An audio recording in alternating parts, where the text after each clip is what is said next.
All right, hey, this is Scott Garibay. Today we're going to talk about a very unusual topic. We're going to talk about how in a nation that is experiencing incredible disunity and incredible disharmony, how do we return to unity and harmony between the Democrats and the Republicans right now? I got a solution. I'm going to propose it to you. Let's go. All right, so disunity and disharmony, what are we experiencing right now? We are experiencing more disunity and more disharmony than we have experienced in 102 years. There was a pandemic in 1918. It was far more devastating than what we're experiencing now. But I think our pain of loss right now might be more intense just because we're so used to so much more comfort than they were in 1918. They're a much harder generation than us, right? Just much tougher. But right now, we have, America since 1918 has gone through incredible strife, right? We went through World War II, we went through the Great Depression, we went through the Vietnam War, we went through, the Nixon issue, we went through Bill Clinton's issues, we went through 9/11, all these huge issues, right? But through all those, most of those issues were coming in from the outside in, and America united and had harmony as we fought, to gain solace among ourselves. I think there was more unity and harmony as we went through those issues because it felt like they were issues that were coming from the outside in, right? But right now, with the pandemic and with the turmoil that is just whipping through cities all over the country, the disunity and disharmony, in my opinion, is more intense and higher right now than it has been in 102 years in this country. So this is a century high for disunity and disharmony. Okay. All right. So how do you fix disunity and disharmony? Guess what, guys? J. Scott Garibay's got some answers there because I've been doing it for 28 years. All right. So, what do I know about disunity and disharmony? Well, I've been married for 28 years, okay? And in my life, I proposed to my wife when I was 19 years old. We were married when I was 22. We had our first kid when I was 26, and we have 4 kids today. I have never in my life been married to any other woman, and I count every single day I have been with my wife as an incredible blessing, all right? Now, how do you get through 28 years and raise a valedictorian, raise 3 other academic rock stars, and have kids that pretty much are just really, really great kids, right? And how do you keep a marriage together for 28 years? How do you keep unity and harmony when there is strife and struggle, right? Well, I can tell you how, right? All right, so first of all, I have to tell you about the problems that we've had in our marriage to get to how you restore unity and harmony, right? When was there disunity? When was there disharmony between me and my wife? And then what were the steps I took to fix it, right? Now, I would say this has probably happened about a half a dozen times in 28 years, and it's always the same. And I always do the fixing, right? Generally because I probably always cause the problem, right? But we're talking about a personal issue here, so I have to set the boundaries and make you understand what I had to be forgiven for. So one, I have absolutely never failed in my fidelity. I've never failed in that, okay? I will tell you in a moment what I have failed at, but first I'm going to tell you things I've never failed at. I have never failed in my fidelity, right? Second, I have never failed to physically protect my wife from every person on this planet, including myself. My wife has never been in any, no one has ever raised a hand to my wife, including me, right?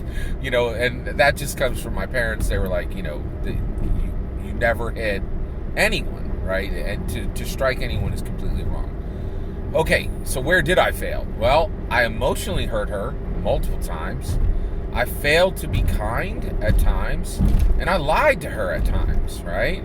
So while I never failed her in fidelity and I never failed to protect her, I absolutely hurt her emotionally. I lied to her, and I also failed to show kindness to her, that she was due.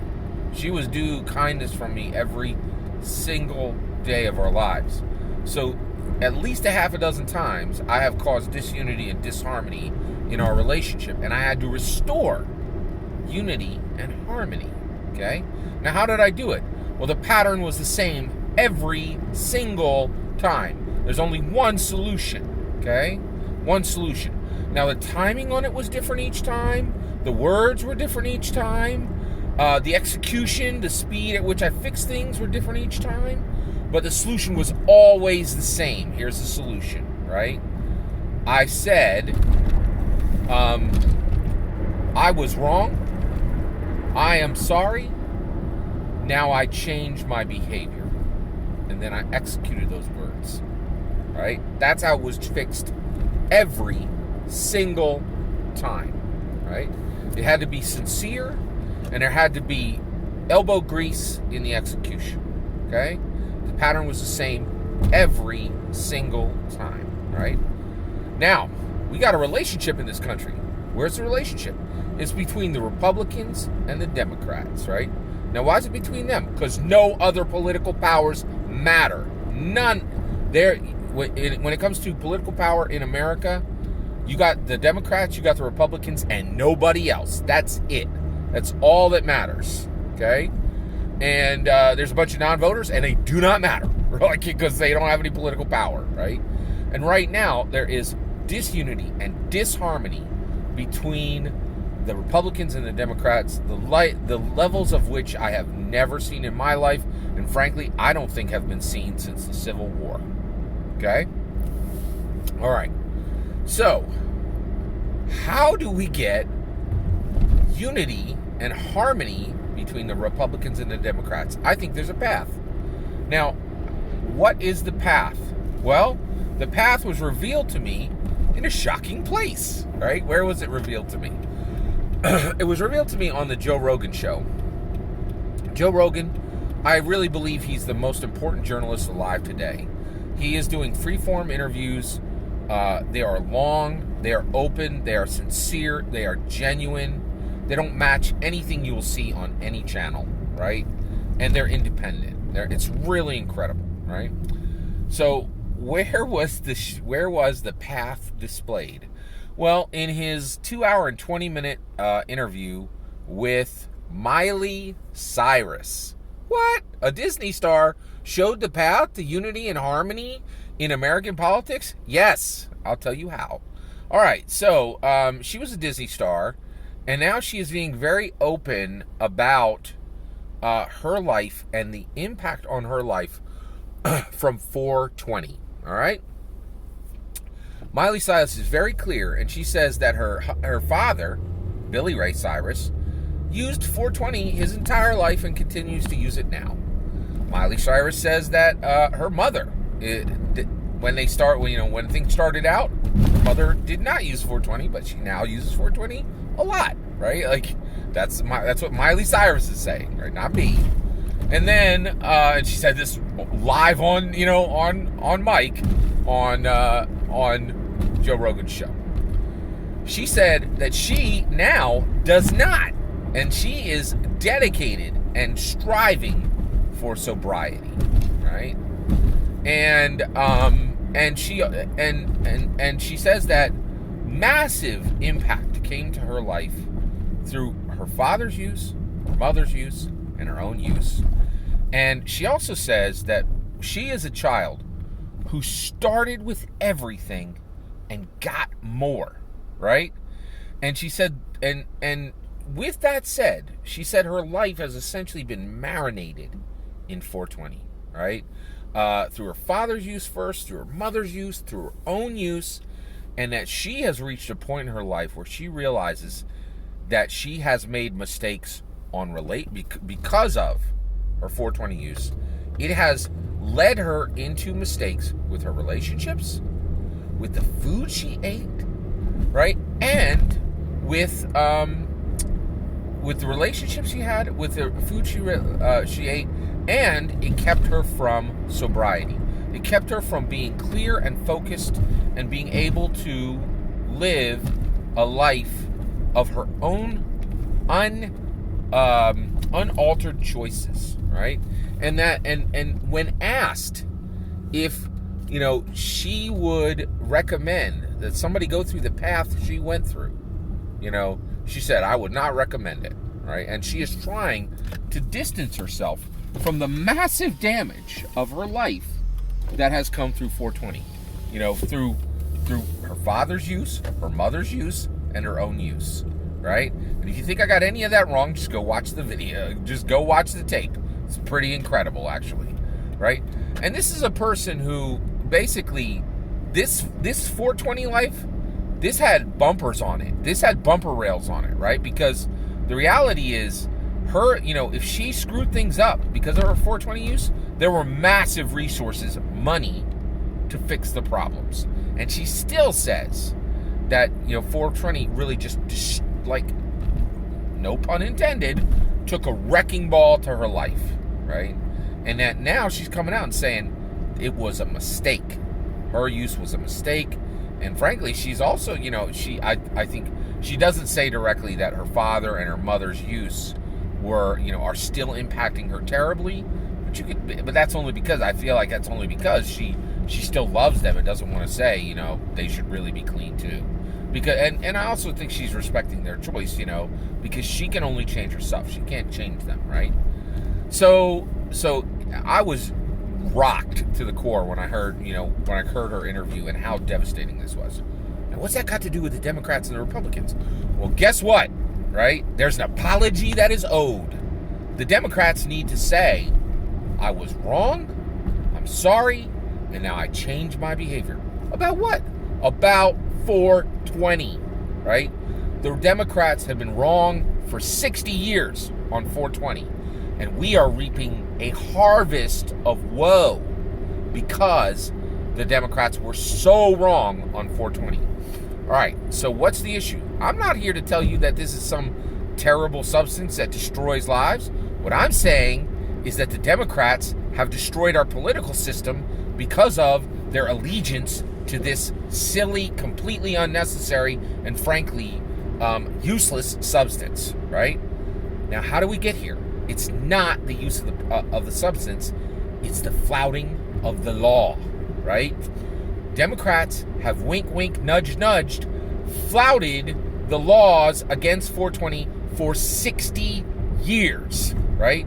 They've used fake doctors, they've used excuses about medical conditions that really weren't there. If people had medical conditions and they were real, I'm not talking about that. But as a specific party, right? Far more than the Republicans. They were like, oh, these laws are silly and we can ignore them. We can flout them. Well, guess what, right? The Democrats for 60 years flouted the 420 laws. And then Trump showed up, right? And he goes, oh, you flouted the laws on this silly little substance? Watch this. I'm going to show you how it's done, baby. You guys are flouting the wrong laws.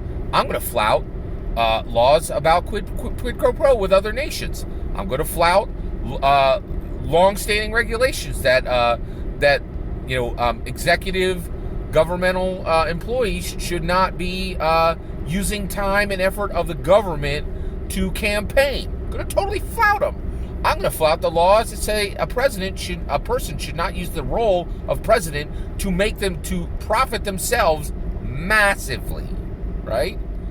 And he took the flouting, he took the absolute bedrock of law flouting that the Democrats had done with 420 and just put nitrous boosters on it, right? And he used it in ways that absolutely shocked the Democrats and had their heads spinning, right?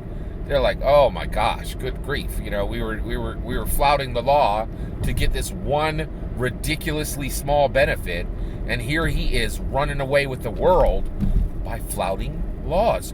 Oh, and oh my gosh, as Democrats now we're realizing maybe flouting laws is not a good idea and actually chips away at the bedrock of our society. Yeah, it did, right? It was a huge problem, right? And so the Democrats need to say, on flouting the law for 420 for 60 years. We were wrong. We're sorry. And we now change our behavior. We abandon this substance, as much as possible, right? Because we need to focus and actually build a strong bench of incredibly focused, sober politicians, right? And in addition to that, we no longer flout these laws, and no one will use this until we have fixed the laws to that, so that if we want to use it, it's got to be completely legal, right? Completely legal everywhere, right? No more Willie Nelsons, no more of this nonsense, no more entire genres of music dedicating themselves to glorifying the flouting of this law, right?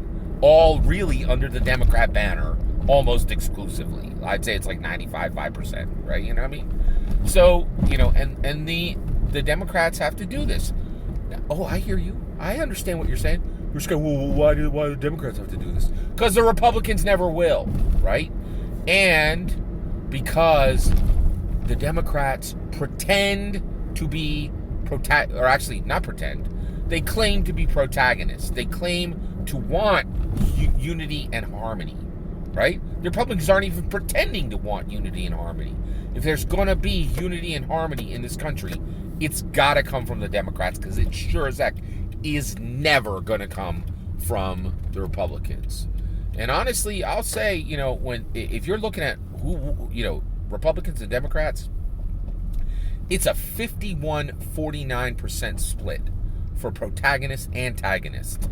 Right now, the Democrats are 51% protagonist, and the Republicans are 49% antagonists. If there's going to be unity and harmony in this nation, the Democrats have to do this. Why this issue? Well, guess what? The reason they have to do this issue is it is not even remotely at the top of the Democrat playbook. There are far more important issues on the Democrat playbook. This isn't even the top. 420 isn't even in the top three things that Democrats want. Right? It's non-important. It's the perfect place to give ground. Right? And by doing it, it also allows the Democrats to be focused and sober in a world that desperately needs them to be focused and sober, right? And abandoning recreational intoxication right now would be a really good idea for Democrats, right? That's how we get back to unity and disharmony. That's how we get back to unity and harmony.